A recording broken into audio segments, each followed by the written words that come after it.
ગાડું લઈને આવતો હતો, એને કૂતરો પાડ્યો હતો. દરરોજ ગાડા હારે કૂતરો જાય ને કૂતરો પાછો આવે એટલે ગાડું બળદ હાલ્યું જાય. બળદને વચ્ચે ધુમરા ઉપર ખેડૂત બેઠો હોય અને આગળ ધીમે ધીમે ધીમે કૂતરું હાલ્યું જાય. અને ઘરે મહેમાન આવ્યા એટલે કીધું ભાઈ નથી ઘરે, ના ખેતરે ગયા છે, હમણાં વળતા આવશે, થોડીક વાર બેહો. મહેમાન ખાટલે બેઠા અને ગાડું 6 વાગે પાછું આવ્યું અને ગાડું છોડ્યું, બળદ બાંધ્યા.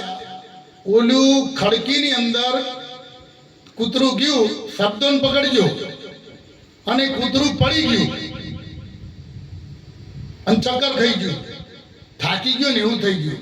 એટલે મહેમાને ઘર દળીને પૂછ્યું કે હે પટેલ, ખેતર બહુ શેઠું છે? હું પૂછ્યું, ખેતર બહુ આઘું છે, ટૂંકમાં વાડી બહુ દૂર છે? કે ના, કે તમે કેમ નક્કી કર્યું કે ખેતર બહુ દૂર છે? કે કૂતરું થાકીને ગળથોલીએ ખાઈ ગયું ને એ ઉપર નક્કી મેં કર્યું કે કદાચ ખેતર શેઠું હોય.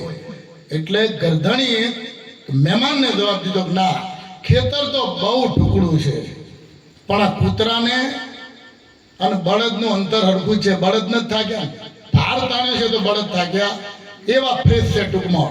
અને વગર ભાર તાણે કૂતરું થાકી ગયું એક જ કારણ છે કે એને આડા ધક્કા બહુ લાગ્યા. શેના ધક્કા ખબર છે? જેટલા નાતી લહવામાં મળ્યા ને એની ઉંમર હોળકા ભરવા મોના કિલોમીટર વધી ગયા. આગળ જોઈને પાછળ તમારી મારી એ દશા છે. ઘરથી કબર સુધીનો માર્ગ બહુ ટૂંકું છે તો બેફામ થાકી જવું પડ્યું. રસ્તો બહુ ટૂંકો છે